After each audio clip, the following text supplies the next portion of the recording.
nós estamos de pé, porque foi o Senhor que sustentou. E o Senhor é bom em todo o tempo.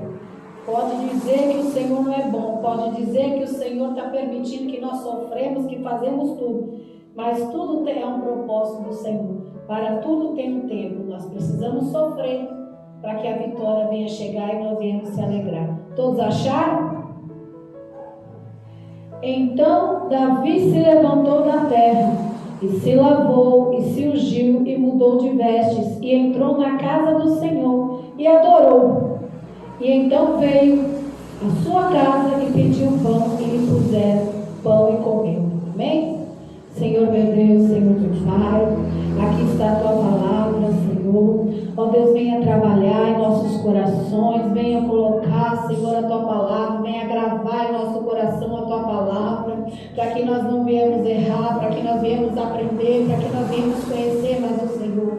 E nesta noite, Senhor, continua conosco, em nome de Jesus. Pode se assentar. Glorifique esse Deus que tudo pode, que tudo faz. E através desta palavra, o Senhor colocou no meu coração o que move o coração de Deus. O que nós precisamos para mover o coração de Deus? O que precisamos fazer? Precisamos de tantas coisas. Nós precisamos até que nós precisamos tanto. O Senhor move nosso coração para com Ele. Mas e nós conseguimos mover o coração dele? Conseguimos tocar no coração de Deus? A Bíblia vai me dizer do rei Davi. Nós sabemos que era o segundo coração de Deus declarado por Deus. Só que depois que Deus exaltou, que colocou-lhe rei por toda a nação de Israel, a Bíblia vai me dizer que certo tempo, onde todos os reis eram obrigados, tinha de ir para a guerra, todos os reis, sem exceção, tinham um tempo determinado para ir para as guerras. Só que no dia que chegou o dia de ir para a guerra, Davi não quis. E começou a passear pelo terraço do palácio dele, onde Deus tinha colocado ele. Ele viu por uma janela uma certa mulher formosa, bonita, e se agradou dela e mandou chamar. Só que ela era casada, ela era comprometida, e era comprometida com um dos servos fiéis, um do exército de Davi. Só que Davi não quis saber que ela era casada, não quis saber se ela tinha dono, não quis saber se ela... Chamou ela, se deitou com ela e pronto. Nós sabemos que isso foi um erro. Só que cada erro, cada pecado que é cometido sempre tem uma consequência. E a consequência do pecado de Davi foi: ela ficou grávida. Só que Davi, em vez de pedir misericórdia para Deus para que eles não morressem, porque pela lei do Senhor eles tinham que ser apedrejados, digno de morte, os dois, em vez de ele pedir misericórdia para Deus, ele foi tentar consertar o erro. E quando nós tentamos consertar o erro, tentamos consertar algo, a gente nunca consegue acertar. Eles tentou acertar, tentou chamar o marido para se deitar com ela, para fazer com que esse filho seja dele, não de Davi. Tanto que ele era tão fiel ao exército, tão fiel a Israel, que ele nem quis entrar na casa dele, ficou ali, porque os outros soldados estavam dentro de tendas tomando o ar e ele tinha que deitar com a mulher. Não, ele ficou ali. Até o rei mandar uma carta pela mão dele, para que ele pusesse ele lá na frente, para que ele possa ser morto. Tentou consertar o erro de uma maneira e não conseguiu. Tentou fazer de outra maneira. Tentou matar. Não podia matar com as próprias mãos, mas tentou fazer com que armou um laço para que ele fosse com ele. E isso aconteceu. E ele casou com essa mulher, a Betseba, e tomou a criança para ele. Só que ele achou que ele está fazendo tudo em oculto. Mas o Deus que tudo vê, que tudo pode, viu. O Deus que contempla, viu o que ele fez. Muitas das vezes a gente acha que Deus a gente comete erros, na vida porque erramos sempre. E quando a gente acha que a gente acertou, a gente está errando. Só que a gente, muitas das vezes, a gente mesmo errando, a gente pede misericórdia, se arrepende. Davi não se arrependeu. Esse foi o maior erro de Davi, ele não se arrependeu antes. Só que em certo tempo, entra o profeta Natan com uma parábola para Davi. Muitas das vezes, vem as pessoas falando uma história para ter um julgamento do rei. E o rei começou a ficar indignado com aquela parábola que Natan estava dizendo. E ele disse: esse homem é digno de morte. Só que mal sabia ele que a parábola era dele. Era a respeito dele. Ele que era digno de morte. Ele ficou indignado com essa situação. E quando Natan disse que aquele homem que você disse que estava digno de morte era você, Deus começou a mostrar o pecado dele, mostrar o erro que ele fez. Muitas das vezes é assim. A gente faz o oculto, mas Deus revela, mostra para todo mundo. Muitas das vezes a gente não confessa os nossos erros, os nossos pecados, mas Deus faz nos confessar. Deus exorta, Deus fala, Deus mostra.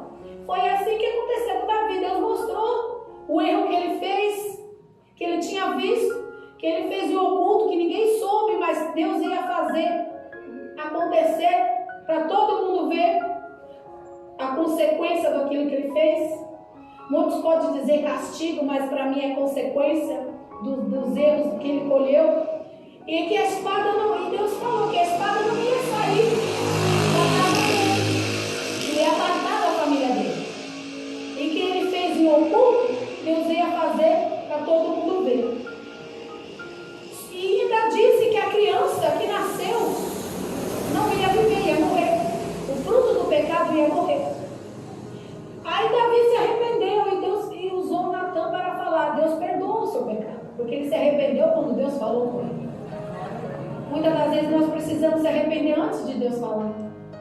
É isso que Deus se agrada de nós. Nós se arrependemos, mudamos a nossa atitude antes de Deus repreender, antes de Deus nos exortar. Porque é muito fácil a gente se arrepender quando Deus exorta, quando Deus fala, quando Deus fala, quando Deus mostra. É muito fácil, mas é difícil a gente fazer antes. Como foi o Davi. Davi só se arrependeu depois. Só que aí já era tarde demais. Ele teve a consequência. Creio eu que se ele tivesse se arrependido antes, não teria toda essa consequência que ele teve. Aí, como ele disse, Deus disse para ele que a criança não ia viver, ia morrer. Ele se prostrou, ficou durante o tempo todo clamando, jejuando, para ver se Deus podia mudar o decreto e a criança vive. Porque a culpa, ele sempre achava que a culpa era dele e era dele. Só que ele queria que a criança vivesse, porque era filho, né? O pai e a mãe não vai querer que a criança morra. Então ele estava pedindo misericórdia para Deus revogar esse decreto de Deus. Só que Deus não quis revogar esse decreto. Não quis. Ele disse que vai morrer e morreu. Depois de 7 dias a criança morreu. E muitos, quando acontece uma situação dessa, se afasta de Deus, se revolta com Deus. Mas não, ele se levantou. Quando ele percebeu que a criança morreu, ele se levantou, se lavou, porque ele ficou 7 dias prostrado, mudou suas vestes e foi para o templo, foi para a igreja, foi para a casa de Deus. Ele rompeu o luto dele para ir até Deus. Muitas das vezes nós não rompemos nada. Imagine, irmãos, perder um filho, romper o luto para ir para a casa do Senhor, em vez de ficar se lamentando. Ele podia ficar se lamentando, ele podia rasgar as suas vestes, como sempre era costume desse povo, rasgar as vestes e ficar um tempo de luto, compadecendo pela morte.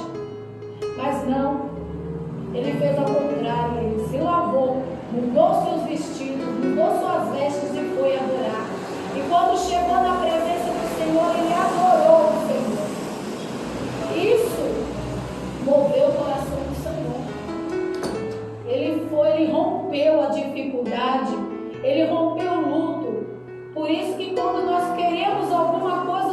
Senhor, nós precisamos romper. Romper a dificuldade, romper a fraqueza, romper o desânimo, romper essa tristeza que nos impede de chegar até Deus. Ele rompeu. Ele podia ficar, mas ele não ficou. Ele decidiu. Agora, se nós não queremos romper a fraqueza, o desânimo, a tristeza, a gente decidir ficar, Deus não vai falar nada. Ele vai deixar. Mas se a gente decidir romper, ir para a casa de Deus, ir buscar ao Senhor e adorar de coração, você pode ter certeza que nós vamos tocar o coração do Senhor. E eu não tenho dúvida que quando tocamos o coração do Senhor, o Senhor atende ao nosso clamor. Ele atende imediatamente. Foi o que aconteceu. Quando Davi rompeu o luto e se prostrou e adorou o Senhor, ele voltou para casa diferente. Tanto que ele se alimentou e todo mundo ficou perguntando. Enquanto a criança estava doente, à beira da morte, ele não comeu, não fez nada. Ficou lá parado.